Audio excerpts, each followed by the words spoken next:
right. Happy Thursday, everyone. Hopefully everyone's doing well still.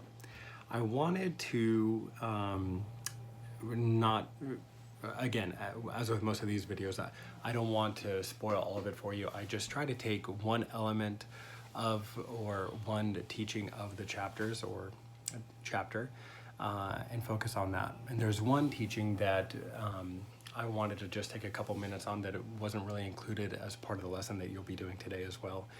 And so I'll just start reading with the Alma chapter 37 at the very beginning.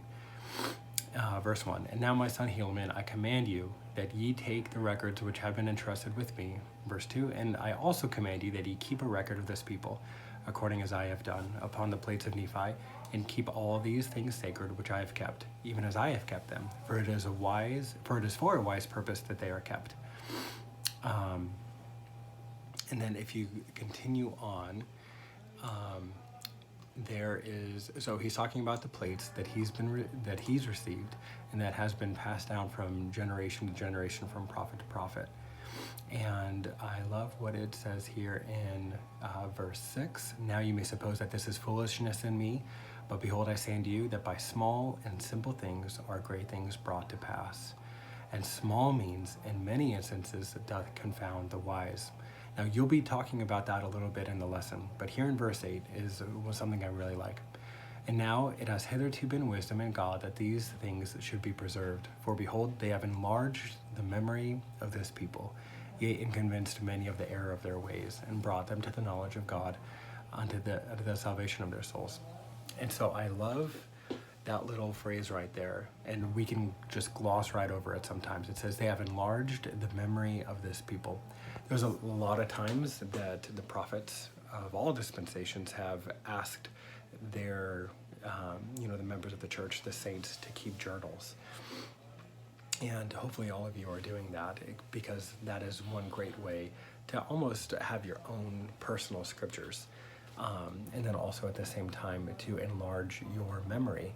There's a lot of things, there's a lot of blessings that we receive in life, but if we're not writing them down, eventually we will forget them. I know that those things that I haven't written down in my journal, unfortunately, a lot of them have been lost.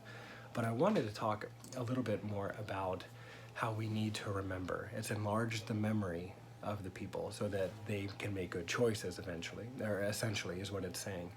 And so a lot of you know that in Moroni 10, at the very last chapter of the Book of Mormon, Moroni invites us to pray about the Book of Mormon to see if it's true. But a lot of us just gloss over the fact that as part of that promise, there's something we have to do.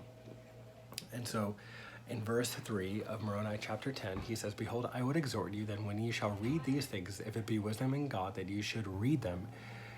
And before we even pray, he says that we need to do something as part of this invitation, "that ye would remember how merciful the Lord hath been unto the children of men, from the creation of Adam even down until the time that ye shall receive these things, and ponder it in your hearts." And then we get to verse 4, "And then I would exhort you that you would ask God if it's true." So before we even ask, we should remember how merciful the Lord has been and ponder it in our hearts. So for the question I have for you today is an invitation, and I want you to remember and ponder in your heart how merciful the Lord has been for you.